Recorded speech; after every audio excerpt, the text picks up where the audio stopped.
Hold on to your hats, folks. Let's zoom in on a sizzling hotspot in Europe bustling with more than 47 million souls, and no, it's not Russia or France. Drumroll, please, we're talking about Spain. Yes, vibrant Spain, not just famous for paella and flamenco, but also as a powerhouse with an economy tipping over $1.2 trillion.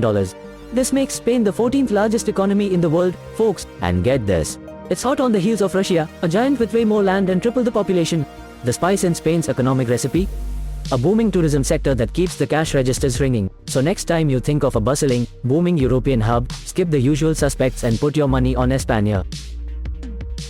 Hold on to your hats, because Spain is not just about flamenco and paella, it's also a powerhouse in multiple booming industries. Zooming in on automobile production, these folks are crafting cars faster than you can say, vamos. And don't even get me started on their mouth-watering food and beverages or the cutting-edge pharmaceuticals. Then, there's the wind in their sails from renewable energy. Spain's coastlines are spinning wind turbines and soaking up the sun like nowhere else, leading a solar-powered revolution. Agriculture? Oh, it's the stuff of legends. Olive oil smooth as silk, wines to make your heart sing, and fruits as bright as the summer sun. We also can't forget about the construction industry. These builders were on fire in the early 2000s. After a brief siesta post-financial crisis, they're back and constructing more dreams. And tech? It's skyrocketing with investments flying high into biotechnology, aerospace, and IT. Export sector? Absolutely buzzing. Machinery, vehicles, and pharmaceutics, oh my. Plus, did you know Spain rocks the second longest? Hold on to your seats, folks, because when it comes to high-speed rail, Spain is zooming past almost everyone. Yes, even though it's on the scale of California, Spain boasts an impressive network that rivals the entirety of the US 5 times over. Talk about going the extra mile, or, well, hundreds of them. So, zipping from Madrid out to the bustling coastal hubs is a breeze. But here's a quirky twist. Despite its rail prowess, Spain still keeps things spacious. It's nearly 4 times the size of the UK, yet, surprise, it's less crowded. Now, speaking of surprises, while Spain might have its wide open spaces, there's this peculiar phenomenon, an almost empty donut of land rings, the bustling hubs connected by these iron speedways. So, whether you are in Spain for a flamenco-flavored fiesta or just to speed between siestas, their high-speed rails have got you covered, letting you whip across the country faster than you can say, tapas, por favor. Cities like Barcelona, Madrid, and Valencia, but wait, there's another side to the state. Beyond these glowing metropolises lies a vast, overlooked territory humans and an empty donut. It's a vast stretch divided about 4.7 million of space human souls. 13% reside, spread across 70% of the country's land birthright. On 90% of Spain congregates in happening city centers and sunny coastal areas. This empty donut boasts a meager population density of 18 folks per square kilometer. Now there's what we call social distancing. Imagine a place in Western Europe that's as sparsely populated as the rolling plains of Norway or Kansas. Yes, we're talking about a region the size of West Virginia or Ireland, but with a teeny tiny population density to match, just 1 person per square meter. That's right, only 8 folks per square kilometer, folks. It's like New Mexico, but with croissants or something. This marvelously empty realm is Sanya Calabura, the EU's second most sparsely populated jewel. With fewer locals per square kilometer than even the vast expanses of Europe's Russian and Scottish highlands, it's the ultimate hideaway. And here's the kicker, 3/4 of all its charming villages and towns are trickier to get to than finding a quiet spot in Times Square during New Year's Eve. Unbelievable, isn't it? Oh, the charming yet challenging geography of Serenia Solara, nestled no less than a scenic 45-minute drive from any city and tucked neatly within the embrace of the mighty Iberian Mountains. This region's layout is quite the puzzle. But wait, there's more to Spain than just Serenia Solara. Within a 100-kilometer hug of these mountainous giants lie bustling hubs like Madrid, Valencia, Zaragoza, and Bilbao. Ah, yes, Spain is not shy about its peaks. Ranking as the second highest country in the EU, right after Austria. This land is literally overflowing with high points. From the big system in the southeast, the central system cutting right through the middle, to the Cantabrian Mountains in the northwest, and the Pyrenees fencing off France. It's a mountaineer's dream but perhaps a city planner's slight nightmare. Still, who said every backdrop has to be easy, right? The views are worth every challenging twist and turn. Oh, the tales of Spain under Franco are something else. Imagine this, Spain becomes the ultimate recluse, shying away from international cocktail parties like a pro.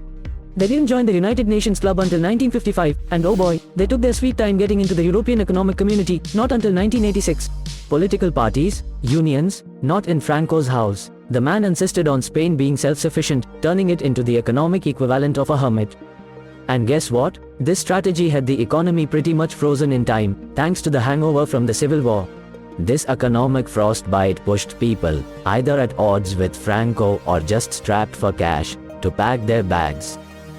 But here's the kicker, the real downturn hit the countryside the hardest when Franco rolled out his construction plans. Talk about a plot twist. Whoosh, from zero to hero, that's the story of Spain's economy in a snap. Picture this. Just after World War II, in 1946, Spain was pretty much playing catch-up, with only 72,000 cars puttering around the whole country. Fast forward to 1966, boom, over 1 million cars zooming everywhere. Thanks to some savvy market and industrial reforms, old Spain shook off the dust and sprinted to the front of the economic race. Industrial zones sprouted up like wildflowers in the north, and cities like Barcelona and Madrid turned into magnets, pulling in youngsters from all corners of the country. Imagine the hustle. The result? In the swinging 60s, Spain was only tailing Japan, clinching the title of the second fastest growing economy worldwide. Talk about a radical transformation.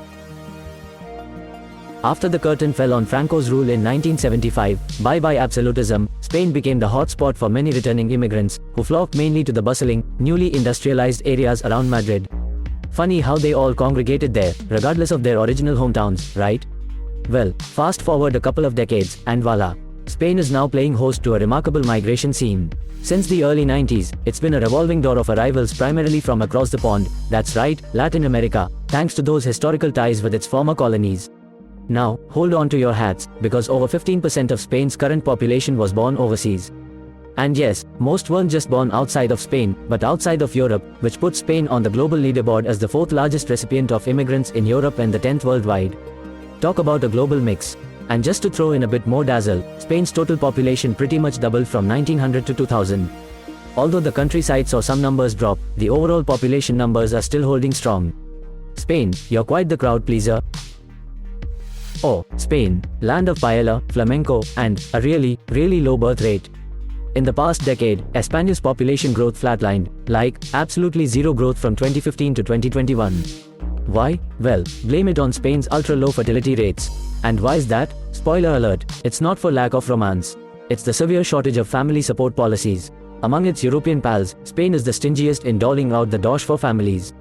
Imagine this, a family in Spain needs to spawn a whopping 57 kids to get the same financial support as a Luxembourg family with just 3. That's almost a mini soccer team. Rural areas, especially in places like the province of Teruel, pause for dramatic effect, are emptying faster than a teenager evades chores. Most of these areas are in what's been dubbed Saran cult areas. Oh, and look at this graph here, population in Teruel was steadier than my diet resolutions until it took a nosedive. Let's rewind to the 1960s and zoom into the quaint town of Teruel. Once a bustling hub, it's now a shadow of its past, with half of its population having packed their bags and gone globe-trotting for greener pastures. Fast forward to today, and Teruel is grappling with more than just a population crisis. Picture this, it's winter, the peaks are frosty, and you're stuck in what feels like a time warp, basic facilities and infrastructure that haven't seen an update since who knows when. But hold on, the plot thickens. A whopping 40% of the brave souls who stayed behind still don't have any form of internet. Imagine, no cat videos, no viral memes, nada. And let's talk transport, there's this train that chugs along at a whopping 30 km/h. Even a tractor can pass it without breaking a sweat. There's actually a video floating around where that happens. Yep, it's a viral sensation, a testament to Teruel's charm and its need for a little TLC. Oh boy, here we go. Picture this. Spanish rural communities are stuck in a bit of a pickle. Why? It's all about infrastructure, or the lack thereof, really. With no new investments popping in, these places are fading from the wish list faster than ice cream melting in the sun. And, as their charm dwindles, residents are packing up and heading for the hills, or should I say, the cities. Now, this creates a not-so-merry-go-round. No charm means no residents mean no investments, and no investments mean, yep, you've got it, no charm. It's like a bad sitcom rerun that nobody wants to watch. And despite decades floating by, no superhero seems to swoop in to break this cycle. And the punchline? Here's the kicker. 90% of Spain's vibrant population is squeezed into a measly 30% of the land. Meanwhile, the rest of the space? Sparse. But the fix? It's not rocket science. A splash of smart investment could make these ghost towns the new hotspots, securing a future where everyone's got room to stretch. So, folks, Who's ready to turn these odds around?